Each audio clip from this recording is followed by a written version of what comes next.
Bonjour à toutes, bonjour à tous. On se retrouve pour un petit café confiné. Alors on va pas dire du matin parce qu'on est l'après-midi. On a décidé de un petit peu réajuster notre rubrique et on a décidé Stéphane Titeka est notre premier invité parce qu'il a accepté tout simplement de nous répondre. Alors bonjour Stéphane. Alors, je ne sais pas ce que je vais répondre. Par contre, là, tu as peut-être pris un risque. Bonjour Mathieu, bonjour à tous. Bon, comment tu vas en ce moment?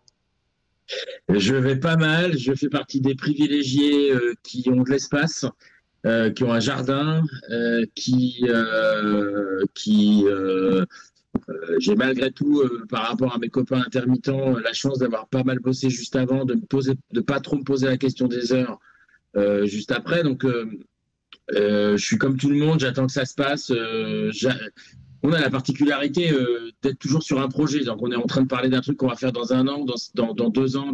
Voilà. Et là, en fait, on ne sait pas ce qu'on fera demain. Donc, il faut apprendre à vivre autrement. D'accord. Bon, alors on va commencer. Donc, on s'invite pour le café. Donc, bon, je t'ai demandé de sortir un mug, une tasse dans laquelle tu prends ton café. Donc, voilà, elle est là. Les folies sont les seules choses qu'on me. Alors, hop, j'ai ma petite tête devant. Est-ce que tu peux me la lire? Je vois pas avec.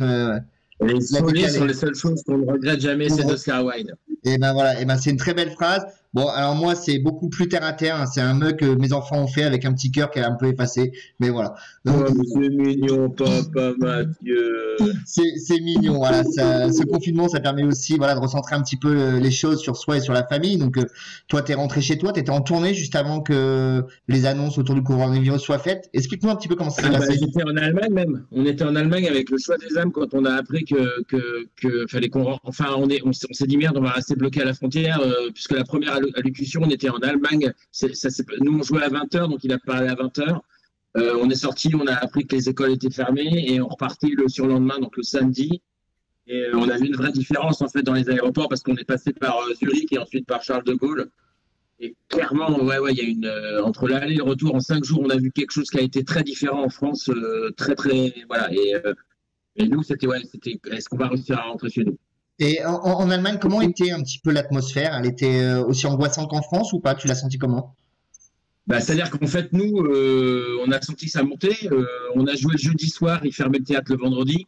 Mmh. Tu vois, on a joué 2 fois le jeudi, ils fermaient le théâtre le lendemain. Ouais, on sentait que ça montait très fort, ouais. Et puis alors, en Suisse, par contre, là, waouh. Ouais, là, c'était chaud. La Suisse, quand on est passé, c'était très. Enfin, de l'Allemagne à la Suisse, on a vu une différence très forte, ouais. On sait que c'est dur au niveau des intermittents, on sait que c'est dur au niveau des compagnies en elles-mêmes. Il y a une perte de contrat. Comment on sent les choses? Bah, en fait, le truc, c'est que nous, la base de notre métier, c'est l'interaction sociale. Quand il n'y a plus d'interaction sociale, il n'y a plus de métier. C'est-à-dire que techniquement, tout s'arrête absolument du jour au lendemain complètement. Tu as des tonnes et des tonnes de contrats prévus, de machin, etc. Tout s'arrête. Donc, comment on le gère comme je dis, moi, en tant qu'intermittent, j'ai du bol. Je ne vais pas rentrer dans les détails techniques, mais moi, j'ai renouvelé pour un an le 29 février. Tu avais fait ton nombre de cachets, c'est ça? Pour Ouais, les grands c'est ça. publics, c'est ça, c'est que tu avais fait ton nombre de cachets. Et je les avais fait, ouais, j'ai eu la chance de beaucoup travailler, donc je les avais fait très largement, mon nombre de cachets. Et la problématique, elle est autre, hein, elle est pour tous les copains qui sont un peu justes. C'est une période qui est très importante pour nous. C'est selon ce que tu fais vraiment, hein, si tu es dans du théâtre, si tu es en concert, si tu es à l'extérieur, etc. Mais enfin, à partir du mois de mars, c'est énorme le nombre de choses qui se réalisent. Je pense aux techniciens, notamment, un truc tout bête, hein, mais toutes les fêtes, les machins, c'est beaucoup de boulot pour les techniciens. Et, et là, c'est très, très galère. C'est des situations qui sont très compliquées et qui rentrent dans aucune case parce que techniquement, quelqu'un qui va avoir son statut ou qui est en mesure de l'avoir à ce moment-là et qui fait pas les heures, il les refera pas après. Et ça veut dire qu'il est dans la merde pour un an au minimum. Et c'est comme si tu dis à un marchand de jouets, bon, bah, finalement, décembre, on va fermer, mais en juin, vous allez vous rattraper. C'est mort. C'est pas vrai. Ouais, la période est passée, ouais. Ouais. Et quand bien même, quand il y a des reports, il y a quelques reports qui sont prévus pour certains, ces reports-là, c'est à des dates où tu aurais peut-être pu bosser ailleurs. Par exemple, sur Kiel, on a quelques dates qui ont été reportées en octobre, mais qui sont des dates, a priori, je veux dire, les week-ends d'octobre, il n'y en aura toujours que 4, quoi, ou 5, tu vois, Ouais, bien sûr. Donc voilà. Et sur ce qui est mis en place par le gouvernement, tu as vu des choses un peu concrètes pour aider justement le milieu culturel ou ça reste vague pour l'instant? Alors, il y a des petites choses qui... Alors, la région est très active, plus réactive même que le gouvernement. Il y a un espèce de grand machin, mais il parle de dire qu'on va sanctuariser cette période-là pour les intermittents pour avoir leur date. Ben ouais, mais sauf que ça ne marchera pas, puisqu'ils n'auront pas leur date quand même, puisque ce que j'ai expliqué, c'est que les contrats que tu ne fais pas là, tu ne les feras pas en juillet-août, quoi, c'est sûr et certain. Ouais. Donc, il y a des gens qui sont vraiment dans la galère et sont en dehors des... C'est-à-dire qu'en fait, on a l'impression qu'ils ne comprennent pas nos métiers quand ils font des annonces. Puis voilà, et puis si je prends un autre exemple, qui est un exemple des organismes genre la SPEDIDAM, la SACD, etc., qui sont des gens qui peuvent, par exemple, sur une création, je prends un exemple de la compagnie, on est en train de monter un jeune public pour le mois de septembre, enfin on devait le monter pour septembre, je ne sais pas ce qui se passera, voilà. Mais dans notre budget, on avait fait une demande d'aide à la SPEDIDAM, qui aide souvent, notamment sur la musique, etc., qui aide. Et puis là, la SPEDIDAM m'a envoyé un truc en disant, bah ouais, mais comme il n'y a plus de spectacle, donc il n'y a plus de rentrée, donc il n'y a plus de demande d'aide. Donc votre demande d'aide, elle est caduque. D'accord. Donc tout est bloqué. C'est un exemple parmi d'autres, mais c'est en cascade. Et en fait, en l'occurrence, je pense aussi aux musiciens qui bossent dans des bars et des trucs comme ça.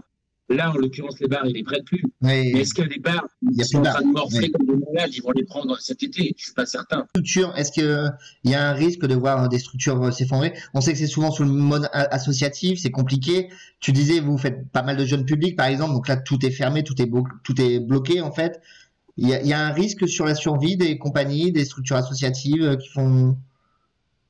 La réponse est dans ta phrase. Évidemment, il va y avoir beaucoup de morts.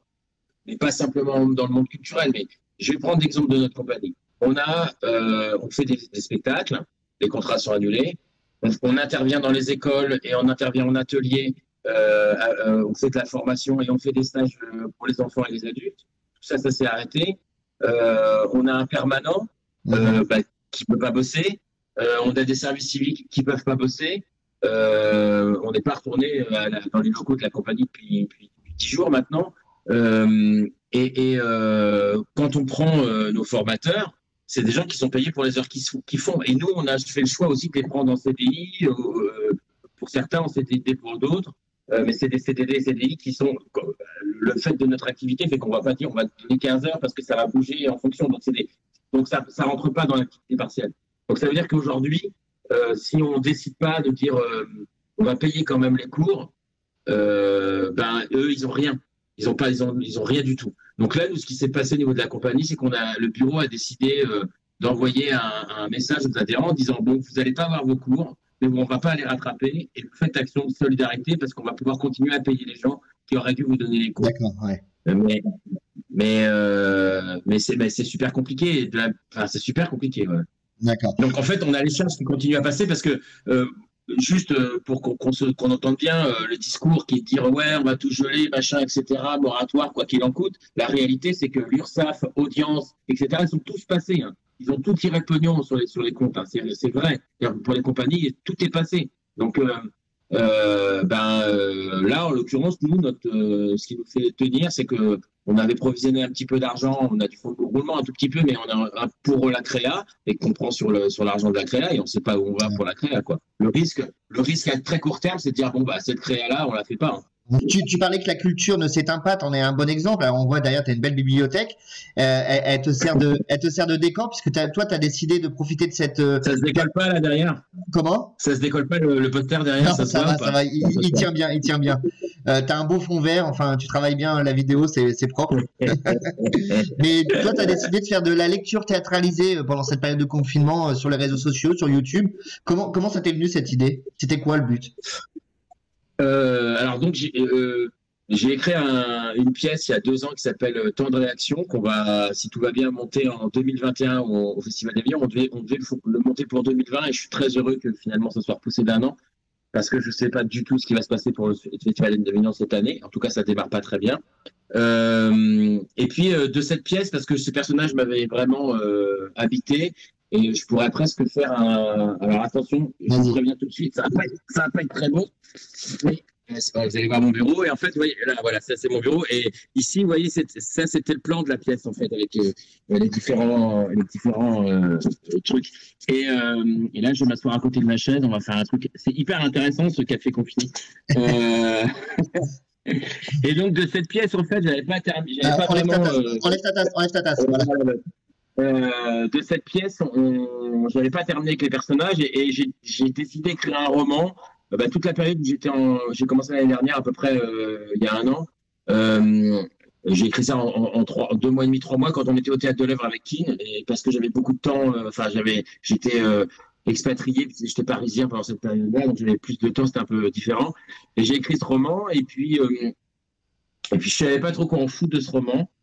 Et je l'ai envoyé chez quelques grosses boîtes d'édition, Stock, Flammarion, Gallimard, tant qu'à faire, tu vois, tu te dis, je prends des gros. Donc forcément, ils m'ont envoyé premier en disant ça ne m'intéresse pas. Et puis je me suis dit, non, mais je sais pas ce que je vais en faire. Et je me suis dit à ce moment-là, tiens, tout le monde s'emmerde, est chez soi, a besoin de faire des choses. Et si j'envoyais un chapitre pour voir qu'est-ce que vous en pensez? Parce qu'en fait, finalement, ce qui m'intéresse, c'est qu'est-ce que vous en pensez?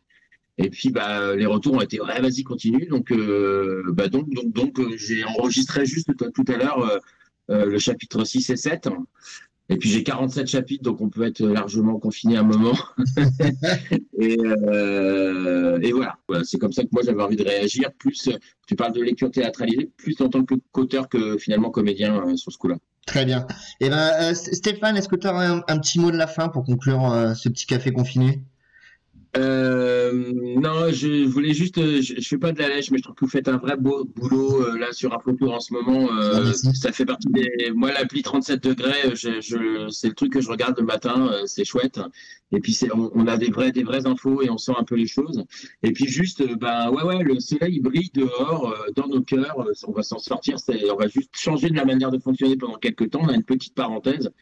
Mais je suis hyper optimiste, moi, pour la suite et sur le fait qu'on va tous se retrouver vite, à boire des coups, à regarder des spectacles, des concerts et échanger. Peut-être que, justement, de manquer d'interaction va envoyer plus d'interaction pour un premier temps. Je pense que l'été va être chouette. Eh ben, très bien. Eh ben, c'est un beau mot de la fin. Écoute, je trinque à distance avec mon café et la tasse de mes enfants. Et puis, je te dis à bientôt en vrai, Stéphane. À très bientôt, Mathieu. À bientôt. Au revoir à tous. À bientôt.